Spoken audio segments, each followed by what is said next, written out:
جس دن ان کو سزا ہوئی توشہ خانہ کیس میں، تو اس صبح جب وہ نکلی جیل جانے کے لیے، تو وہ جیل جانے کے لیے نہیں نکلی تھی.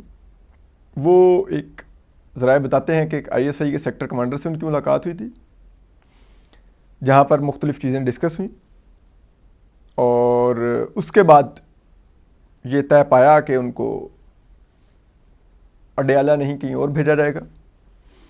اور اس میں بشرا بی بی جو تھیں، جو انہوں نے جو گزارشات رکھیں وہ یہ تھیں کہ میں نے عبادت کرنی ہوتی ہے، میں باپردہ خاتون ہوں، تو جیل میں میرے یہ حقوق متاثر ہوں گے.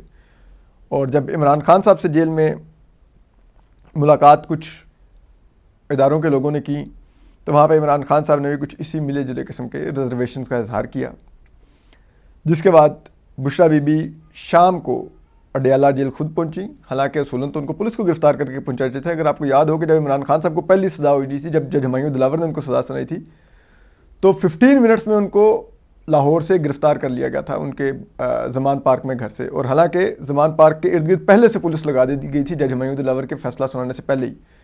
ٹھیک ہے، جہاں بشرا بی بی سکون سے خود اڈیالہ جیل شام کو پہنچی جب اڈیالہ جیل کا وقت ختم ہو چکا تھا، اور اس کے بعد وہاں سے ان کو لے جایا گیا بنی گالا، اور وہاں پہ ان کو نظر بند کر دیا گیا اور اس کو سب جیل قرار دے دیا گیا. لیکن یہ جو نکاح برائے عدت کا کیس ہے، یہ بڑا دلچسپ، اس میں بھی ملٹری اسٹیبلشمنٹ کے پورے فٹ پرنٹس آپ کو نظر آتے ہیں. آپ کو پتہ ہے سب سے پہلے عمران خان صاحب کا یہ عدت میں نکاح چیلنج کیا تھا ایک عام شہری نے، ایک محب وطن شہری نے. لیکن کیس جب آگے بڑھنا شروع ہوا تو اسی دوران یہ چیز بھی سامنے آنے لگی کہ کوئی غیر متعلقہ شخص کسی کی شادی چیلنج نہیں کر سکتا.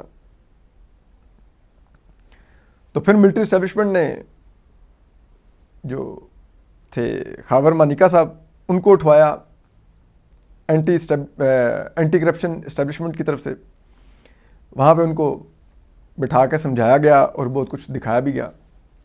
اور پھر جو ہی چھوڑا گیا تو انہوں نے آ کے جو عام شہری تھا، لیکن ایک ایسا کو انسیڈنس ہے کہ جس دن خاور مانیکا باہر آتے ہیں اسی دن عام شہری نکاح برائے عدت کے خلاف اپنی پٹیشن واپس لے لیتا ہے. ٹھیک ہے، اور اگلے دن خاور مانیکا پٹیشنر بن جاتے ہیں، وہ نئے سرے سے چیلنج کرتے ہیں. ٹھیک ہے، اب عام شہری کو کس نے کہا کہ اب آپ پٹیشن واپس لے لیں، آپ کی ضرورت نہیں ہے، ہم نے اصل بندہ تیار کر لیا ہے جو اب متعلقہ فریق بنے گا اس کیس کے اندر. یہ تو آپ سمجھ سکتے ہیں نا، اسٹیبلشمنٹ کے کام تھے. اور پھر خاور مانیکا صاحب نے وہ رونے شروع کر دیے کہ عمران میرے گھر آتا تھا، میں کبھی سوچ نہیں سکتا تھا اس شخص نے میرا گھر اجاڑ دیا. بشرا کو میں نے کہا پنکی، تو وہ پھر پنکی کو کی شادی کو چیلنج کرنے خاور مانیکا صاحب پہنچ گئے. اور پھر موصوف نے وہ ملازم اپنا لطیف بھی لے گئے، جس نے بہت ہی غلیظ قسم کے ادھر الزامات لگائے کمرہ عدالت میں، جو ظاہر کرتا تھا کہ پاکستان کی اسٹیبلشمنٹ کس نچلے درجے پر گر سکتی ہے اپنے مخالف کو کچلنے کے لیے. اس سے زیادہ پستی کیا ہو سکتی تھی. لیکن بہرحال اب اسٹیبلشمنٹ کے اتحادی بڑے بڑے پرنسپل لوگ بن گئے ہیں، جو بہت اصول پرست بنتے تھے، وہ اب سارے اسٹیبلشمنٹ کی جیب میں ہیں.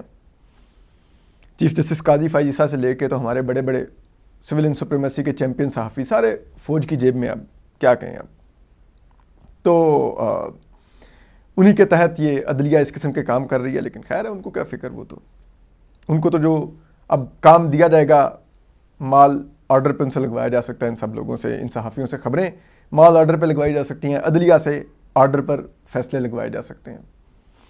تو یہ تو اب ایک وہ بیکری بن گئی ہیں کہ ٹھیک ہے، اپنے فنکشن پر مال ہم سے تیار کروائیے آرڈر پر. تو بہرحال اب جبکہ پاکستان کی سپریم کورٹ کے بارے میں اب ویسے لکھ کے لگا دینا چاہیے تہذیب بیکری یا فریسکو سویٹس، مال آرڈر پر تیار کیا جاتا ہے. تو خیر اینی وے، تو اب یہ سب کچھ کر دیا گیا اور پھر بات آگے بڑھی. اب اس کے بعد عمران خان صاحب کو 7 سال سزا سنا دی گئی ہے. اب وہ اس کیس میں تو مجموعی طور پر ان کو 31 سال سزا سنائی جا چکی ہے. اور جو ظاہر بات ہے ایک ساتھ ہی چلیں گی تو 14 سال تو کم از کم اب بتایا جا رہا ہے کہ ان کو اندر رکھا جائے گا، جو کہ رکھا نہیں جائے گا آف کورس، وہ آ جائیں گے الیکشن کے بعد باہر۔ دوسری جو 3 سزائیں عمران خان صاحب کی بھی باقی رہتی ہیں، ایک ہے 190 ملین پاؤنڈ کا القادر ٹرسٹ کا کیس، جو انہوں نے پاکستان کے دوسرے سب سے بڑے قبضہ مافیا ملک ریاض سے زمین لی تھی، تو اس کیس میں ان کو سزا بھی ہونی ہے، وہ ٹرائل چل رہا ہے۔ پھر ایک اور ان کو سزا ہونی ہے، اس میں 9 مئی حملہ کیس میں ان کو سزا ہوگی، یہ دوسری سزا ہوگی۔ اور تیسری جو ان کی سزا آخری رہ جائے گی، وہ الیکشن کمیشن نے جو ان پر توہین الیکشن کمیشن کی فرد جرم عائد کر رکھی ہے، تو اس میں ان کو سزا ہوگی، ٹھیک ہے۔ تو یہ 3 سزائیں ان کی باقی ہیں، اور یہ بھی آنے والے دنوں میں ہو جائیں گی، اور یہ تب ہوں گی جب ان کیسز میں ان کی سزائیں معطل ہونے لگ جائیں گی، جو سزائیں ان کو سنائی جا چکی ہیں، تو پھر اگلی سزائیں سنا کے ان کو اندر رکھا جائے گا۔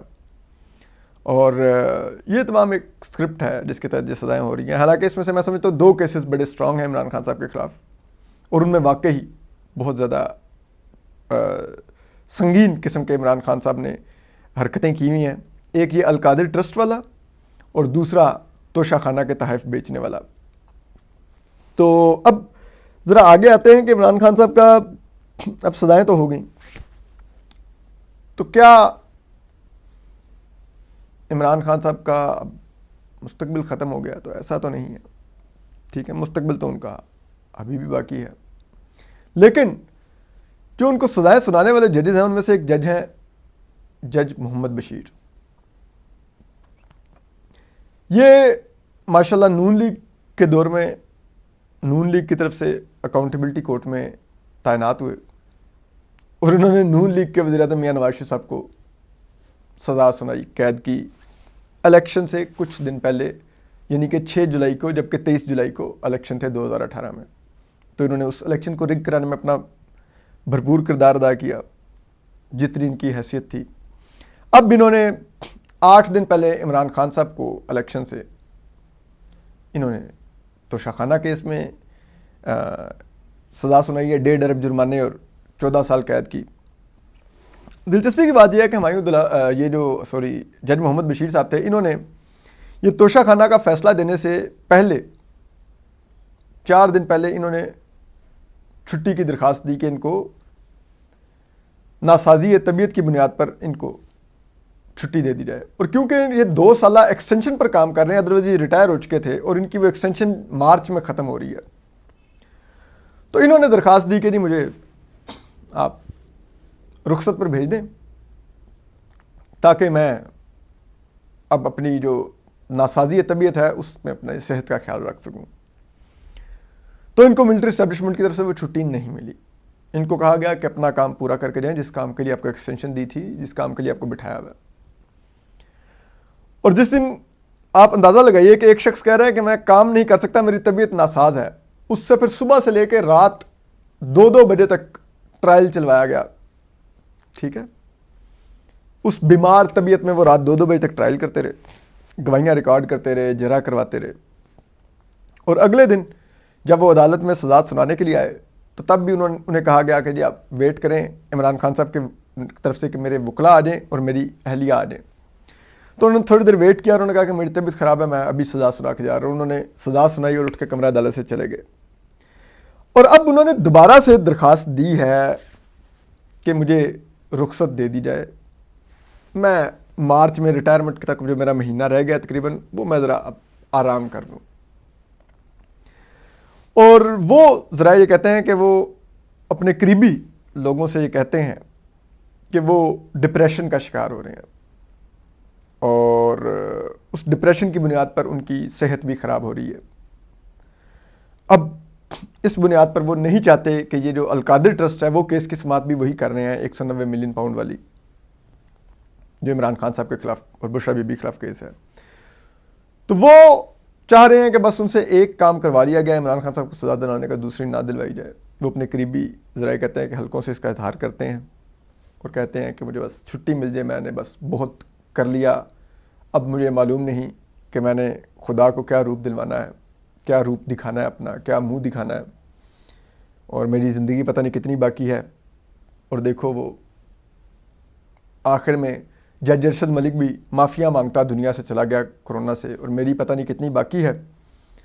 اور میرے سے پہلے نواز شریف صاحب کو غلط سزا سنوائی گئی، اب ایک اور غلط سزا سنوائی گئی، تو میں کیا میری لیگیسی ہوگی، میں کیا بعد میں یاد رکھا رہوں گا اپنے دوستوں عزیز و اقارب میں۔ تو میں اب بس چاہتا ہوں کہ میں بس گوشہ نشین ہو جاؤں۔ لیکن وہ اسٹیبلشمنٹ ظاہری بات ہے، آپ اگر ایک دفعہ ان کے آربٹ میں چلے جائیں تو وہ یوں آپ کو باہر نہیں جان دیتے، وہ تمام گندے کام آپ سے کروا کے پھر آپ کو ٹوائلٹ پیپر کی طرح پھینکتے ہیں۔ تو جج محمد بشیر چھٹی مانگ رہے ہیں، اپنے قریبی عزیز و اقارب میں اپنی ریزائنمنٹ کا اظہار بھی کر رہے ہیں، لیکن پبلک کچھ نہیں کہہ سکتے پبلکلی، تو ذرائع ہمیں بتا رہے ہیں، ہم سن رہے ہیں یہ کہانیاں، دیکھتے ہیں کیا ہوتا ہے۔ تو رونق لگی ہوئی ہے، اپنا خیال رکھیے، اللہ حافظ۔